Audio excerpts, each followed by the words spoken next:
All right, I found it. Okay, here we go. So this is something J Everyday sent us, and let me share my screen. Uh, all right.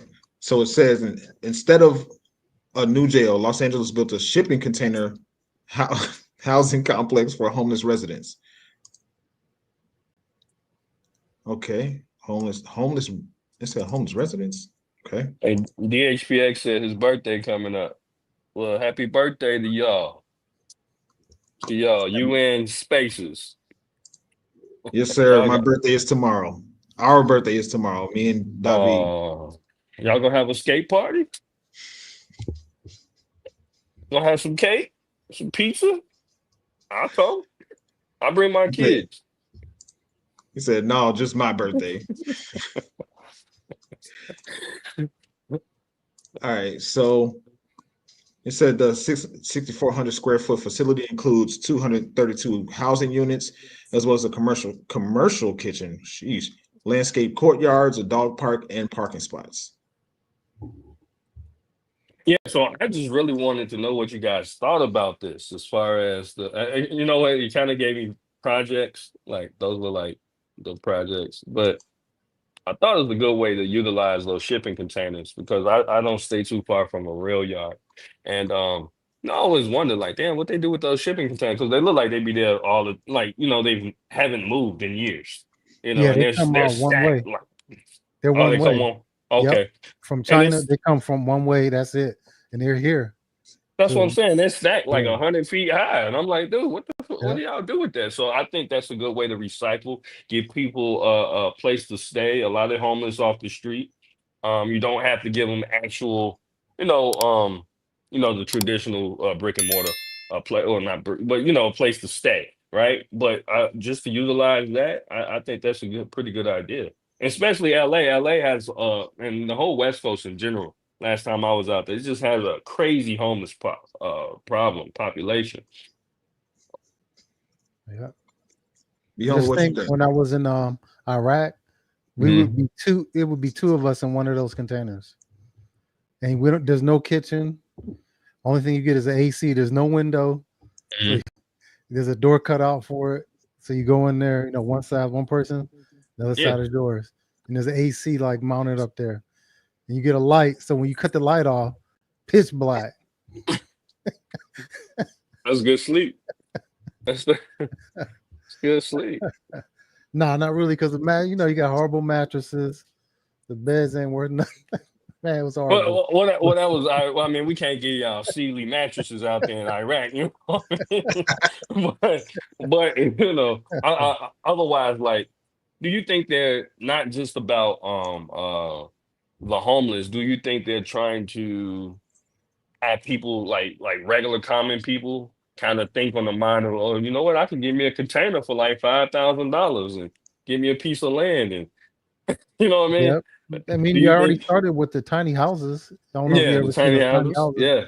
A Yeah. lot of those are pretty cool. I mean, I Yeah. wouldn't live in one because I got a lot of shoes, but you know what I'm saying? You got to be a real frugal motherfucker to stay in a tiny house. Frugal. You gotta be frugal in a certain height for Yeah, those. yeah, Because a if you certain over a height. certain Yeah, height, yeah, yeah. it's gonna be tough. It's gonna be tough. They look cool. Like, so I've watched a few not too long ago where if you were to go out like camping or something, and then they'll have it on like a campus or Mhm. campground or whatever. Those look pretty cool. But as far as just like everyday living, like hell no. Like I still like to be comfortable now. I Yeah. mean,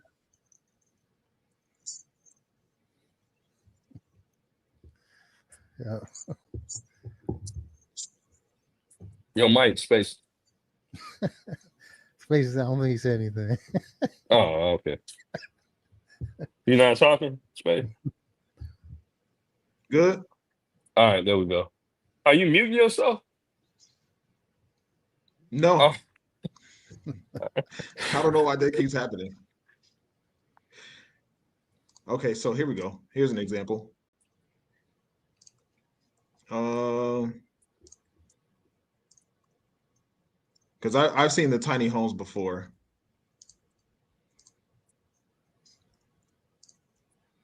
Okay.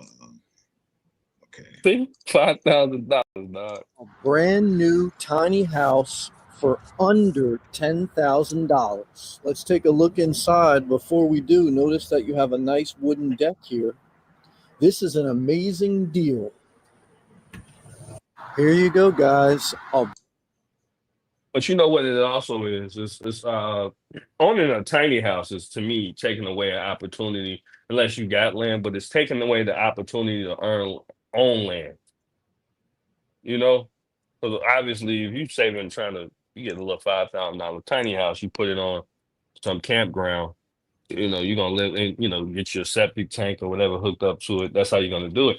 But like, it's kind of it's taking away the opportunity to actually own land to me. An actual legit house on some land, on some property. I want Imagine a tornado coming through this bitch. It's a wrap.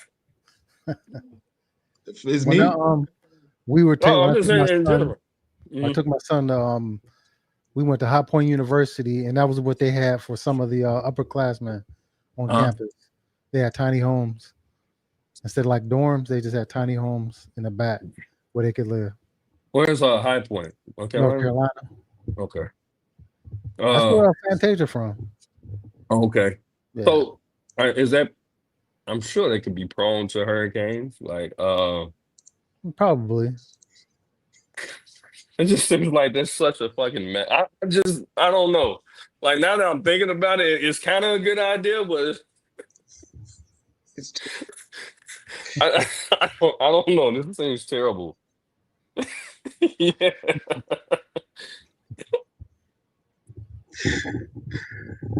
I mean, to me, you want some shit more anchored down. I don't know how well they're anchored down. The tiny homes anchored down into the ground. I couldn't. If it is, I couldn't imagine it being anchored down too far. Hey everyone, in this video we're touring an ultra tiny house. The Thistle has a lot of charm with a gable roof.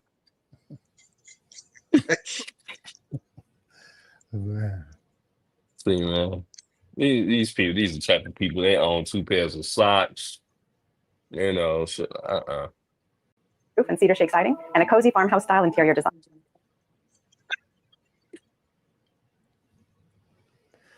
Saying that. It has a classic floor plan that manages to fit all the essentials onto a super compact 16-foot trailer. This is a beautiful build by Summit Tiny Homes in Vernon, BC, and we're excited to give you a full tour.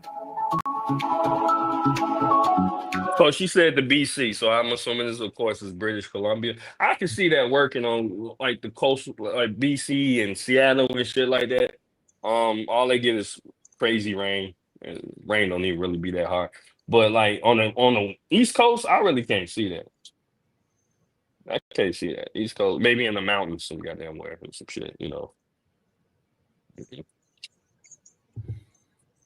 hear you, Space. Mike J. There you go. You good? You're gonna have to say that every time you start talking, man. As soon as you play something else, you're gonna have to. Can I be heard? Maybe that's it. Maybe it's because I'm playing a video and that messes it up Mhm. somehow. But my question with the I don't necessarily have an issue with the turning the containers into the homes. Yeah. My question is funding. What does the funding look like? California. Oh man, they got it. Go up on the taxes. It's Cali, baby. Yeah. If I'm not mistaken, like that's a social program, so the state does have money probably for that, for homeless. Yeah. So they're using some of their money. And like Jay was saying, like those they'll just sit there forever. Those containers are meant to just one-way ship, and that's it. And they're just gonna sit there. Might as well use them. Hell yeah, I think so. Yeah, that's smart.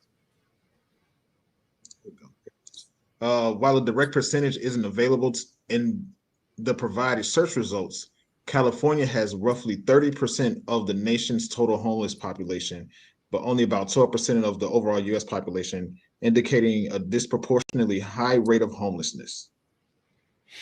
The most recent point in time count showed nearly 186,000 unhoused people. Why do they say unhoused? Just say homeless. But in California in January 2024, a significant increase from previous years. Because a house is not a home. That's why. Now, the homeless issue went up when Weinstein went to jail. He was giving people jobs. Those people ain't getting jobs no more. Remember, people would move to California. I'm gonna make it big in Hollywood. Yeah. Weinstein ain't out there to get him a job. It's crazy. Instead of going down on taxes or just a lot of making it more affordable for people to live, like they like fuck it, we gonna put them in some containers. I find that just like the fuck. Like this is what we think about humans. Like we gonna go and stick them in some containers. I mean, I think I mean if the containers are sitting there not doing nothing, so they can't be. And this is just me hypothetically speaking. They can't be melted down and used for something else. I'm sure they could. I don't know. I'm sure they could. Because I don't know what the process would be. I mean, I guess pick it up, take it, connect it to a truck, take it somewhere, melt it down, repurpose. It So I'm seems just like wondering. no, this is this whole idea. Even though I like it, because you are reusing the container. This is something I would think they would do in like Ukraine or some shit. Russia, like Eastern Bloc. Like this is something seems like something they would do. It doesn't seem very American. Why not? It's containers. I mean, at the end of the day, it's container. We're known for building affordable homes and stuff like that for people, for people to stay. So even though this is part of building, the whole idea of a container is, it may have a negative connotation or some type of negativity behind it. I'm looking at the comments. People in the comments on the let's see. People in the comments love it. Yeah, I mean, to a degree, I mean, it looks nice. It's a good idea, but like I said, instead of maybe making California a bit more affordable for people to live, it's like fuck it, we're gonna stick people in containers. And that's another part of it that I'm thinking about. It's like, I don't know, because it said in no, let me pull it back up. So somebody's paying for this. So and then there's gonna have to be upkeep and it says the Hilda S. Solis Care First Village is a hybrid facility that offers both permanent and temporary housing to people experiencing homelessness in Los Angeles. How does that? Okay, now I'm just curious about how this process would possibly work.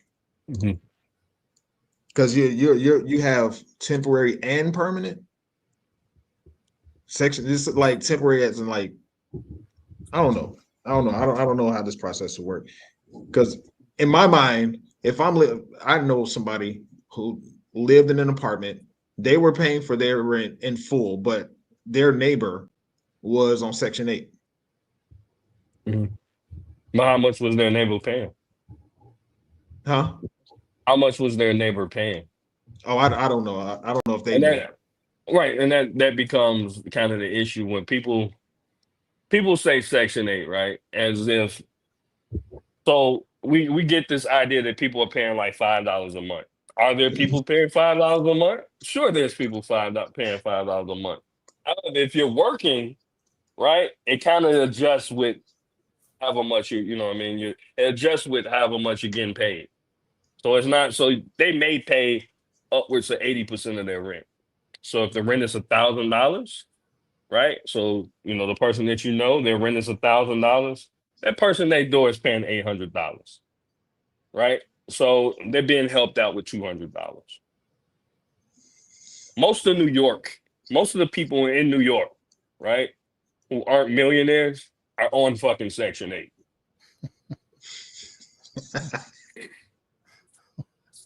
And they are. I mean, they don't live in the, if you look, they live in like the projects. They don't live in the best looking spots. Section 8, bro. Yeah, I just in regards to this program, like if it works, how like I just explained, like how does that work? Like if I'm a permanent resident, Mhm. what would my rent be versus this temporary resident? You see what I'm I saying? think, I mean, a temporary resident, from what I would think, is a person who just really, they just need something to help them get on their feet, right? But then you have probably a chronic or habitual, I don't want to, both of them sound bad, but a person who's always going to be homeless. Like they may not have any family or so on and so forth or whatever. And their rent, I'm assuming either one probably isn't that much. They may not even pay on the level of a person who's on Section 8, right? I couldn't imagine, like, they're homeless. And that's what I'm saying. Like, how is a homeless person gonna get on their feet? I'm not disagreeing with you. I'm just saying, like, No, I'm talking how's about a person, not the permanent homeless people. I'm just talking about people who are, some people kind of transition. They get on, they fall on hard times, and then they're able to get themselves up out of there. So they're not going to use that as a permanent place to stay, right? So sometimes maybe like Be Humble said, right? They was looking for Harvey Weinstein to get him a job. Harvey went to jail, or Harvey, you know what I'm saying? Harvey did what Harvey did, and then damn, I'm kind of in hard times. Found me a place to stay, and then they got them a real job, and started doing real work and then got up out of there.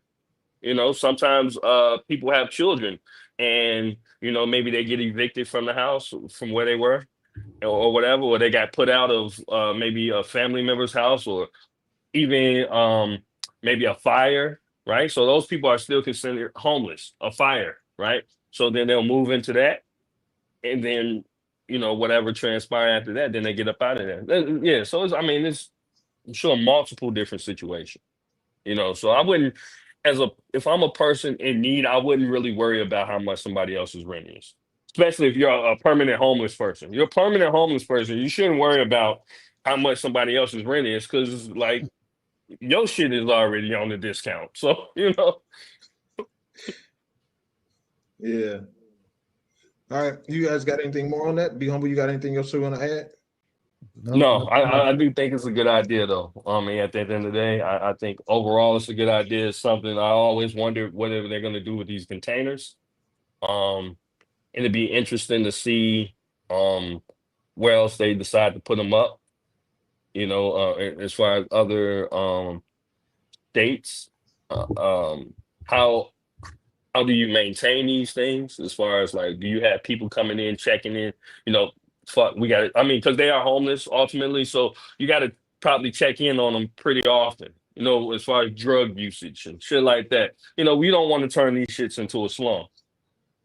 Right. So you do have to hire outside people to come in and make sure that, hey, this is an everyday check where I got to come through and scan the room, and make sure you don't have syringes and shit laying around. And because, people, a lot of homeless people, not every homeless person do drugs, but a good chunk of them do. This is how you end up homeless. Right. Yeah.